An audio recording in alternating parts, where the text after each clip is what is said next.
It's pretty easy to be a good dentist. It's really hard to be a good leader. And the reason that's important is that when you can only take a practice so far with being a good dentist.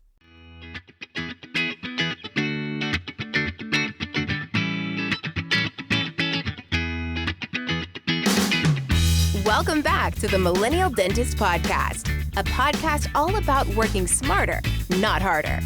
Pushing dentists to go beyond dental school dentistry and build the practice of your dreams. Here is your host, the millennial dentist himself, Dr. Sully Sullivan.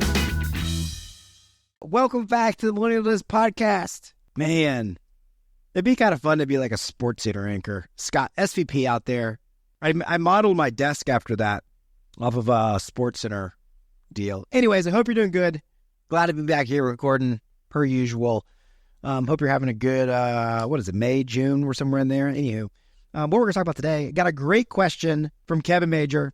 Kevin, thanks for listening. We appreciate it. Kevin sent me a good couple messages on Instagram talking about looking at a practice to buy. So I wanted to, instead of just like responding, because I would have gotten carpal tunnel with responding to this message, I decided I just answer the question. So let me just jump right into it here in a second on what the question is. Before we get going, hey, remember 3D Dentist is our sponsor.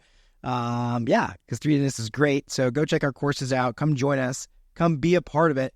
If you're not placing implants, it is time.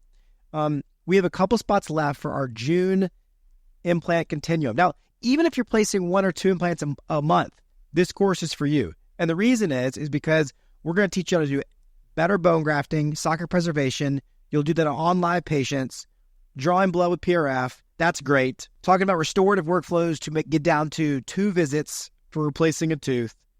And that's all going to happen the week of June 17th through June 21st. So still some spots for that one. Go check it out. Tell them you heard it on the podcast. And let's just do a promo. If you tell them that you heard us on the podcast, $1,000 off tooth replacement therapy for week of June 17th. You're welcome. That's a deal and a half. All right, so let's jump into this. So Kevin says, rough details of this practice. Collection, $775. Overhead, 61%. So far, so good. $775. What I hear is not too expensive. I like that. What I don't like seeing is, and this is, I'll kind of talk through this, not only with this practice, but just what I want to see and don't want to see. A practice that collects $775, in my opinion, has room for growth, most likely. Like, that's probably not a practice that's topped out. And that's important. I see a lot of people want to go buy the fancy, shiny practice, the 1.2, 1.4, 1.5. That's difficult. And here's the problem with buying larger practices. And this is the part no one tells you about. It's pretty easy to be a good dentist. It's really hard to be a good leader.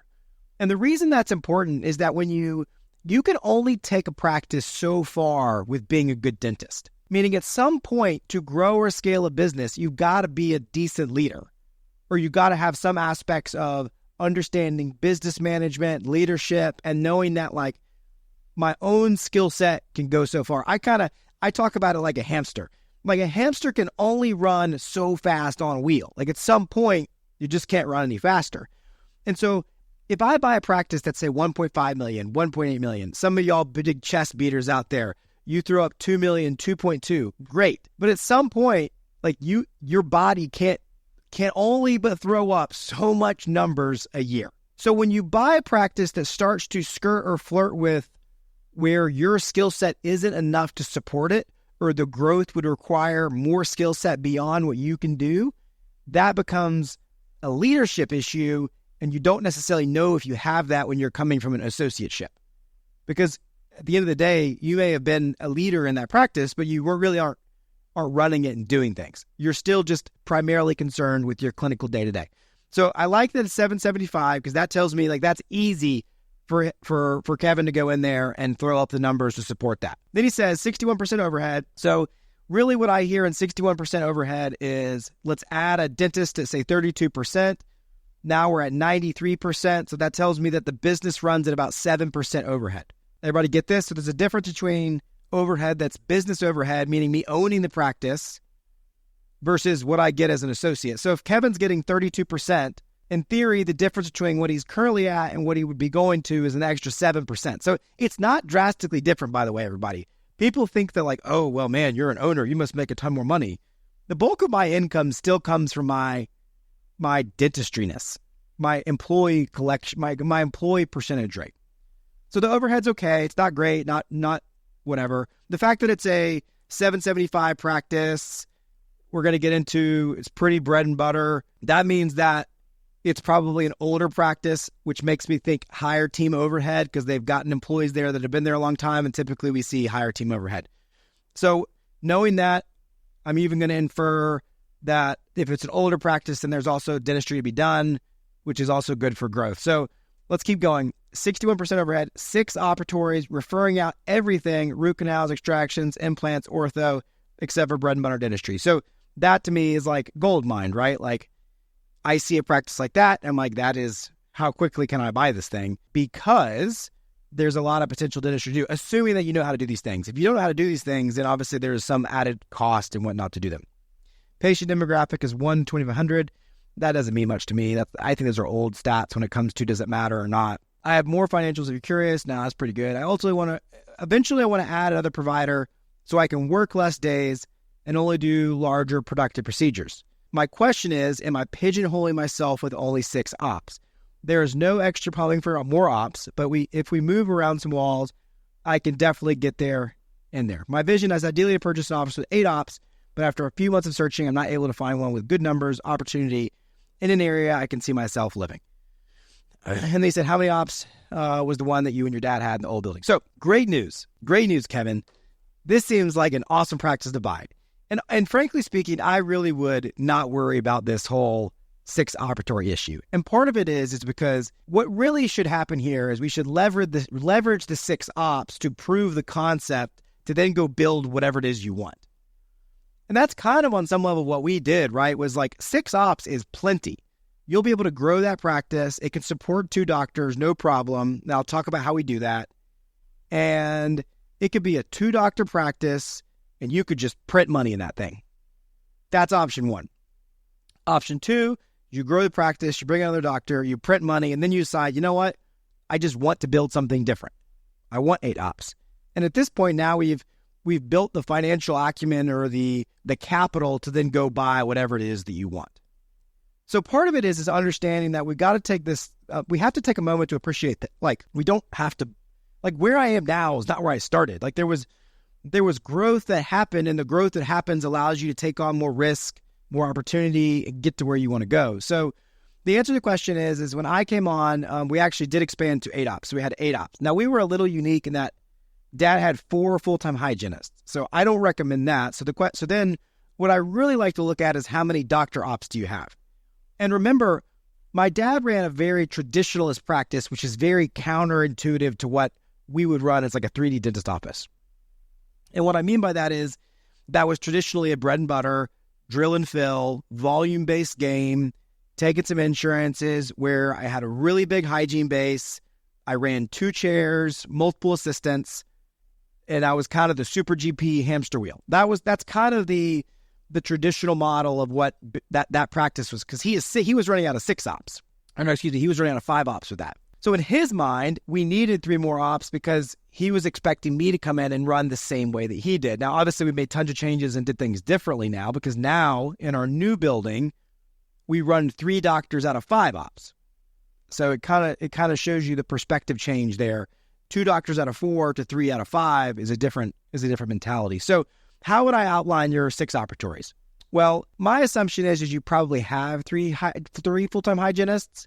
You could easily get away with 2 full-time hygienists. And then now you've got, let's say 3, and then you got 3 other ops. So to me, what that would look like is, again, the 3D dentist way is we practice 1 doctor, 1 chair. 1 doctor, 1 chair. And I promise you can throw up unbelievable good numbers in 1 doctor, 1 chair.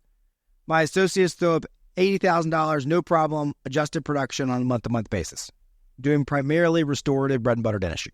My dad, myself, like, we can easily throw up $200,000 out of 1 chair, no problem. Like, it's just based off the skill set you have, based off the communication, you don't have to run in a hamster wheel mentality to do that. So now I've got one doctor, one chair. So that's Kevin's chair, Kevin's potential associate down the road. And then we would have a shared assistant-driven column. This is where I would do Invisalign checks, crown recements, limited exams, emergencies. It would not be a productive column. It would be a shared assistant-driven column. And then I would run 3 assistants or maybe 4 assistants based off how much high-end surgical stuff that you're doing. And the part of this that we have to understand is like a traditional hygiene model was that for every doctor, you really need 2 hygienists to support them. That was my dad's mentality. So what dad did is as soon as I came in, he went from 3 hygienists to 4 hygienists, thinking, oh, I got to have 2 hygienists per doctor. Otherwise, we won't be able to, live off that same pool. Well, the mentality is that as you grow the practice and you start doing more specialty niche procedures, naturally that dentistry typically comes from more external sources or marketing. So like now, for me personally, none of my dentistry comes from hygiene. I don't see one patient that comes through hygiene. None. They all come through marketing, and because I'm primarily only doing full arch. And so we just directly market to patients to get comprehensive care, full mouth reconstructed, whether that's crowns or implants or whatever, what have you. And so my entire production or patient base of $2 million comes from referrals from the marketing that we bring in. So with that notion, I don't even need hygiene.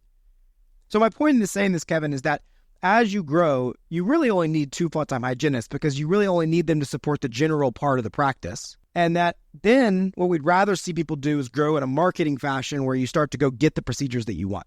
And in a rural town, or I don't know if you're rural, you said 1 in 3, I don't even know what that means, but the reality is that there's probably some opportunity to do that. I don't know where Kevin is. Anywho, so if I was you, I would jump all over at this opportunity because it sounds like it's where you want to live. I think that's important. That's the millennial way, right? Like I'm going to be selfish about that. It frankly is not expensive. Like it's pretty cheap. Like you can probably get this for a relative deal, meaning that your monthly payment on a practice like this isn't going to be much more than $5,000 a month. So very low risk and high potential, knowing that there's a lot of things that are getting referred out. And I'm going to make the conclusion that if this is a dentist that is referring a lot of things out, that they're more traditional in nature, which again means that they're probably not diagnosing everything that's there as well. So I think it's a good practice, and I don't think in any way the 6 operatories is pigeonholing you.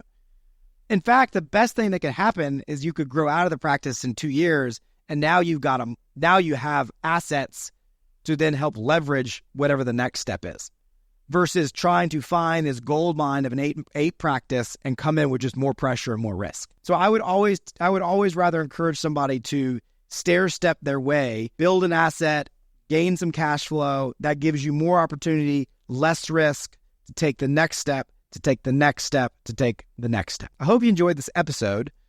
Send in your DMs. You send in the DMs. We'll bring them out here on the podcast. I hope you enjoyed it. Work smarter, not harder, and we'll talk next time.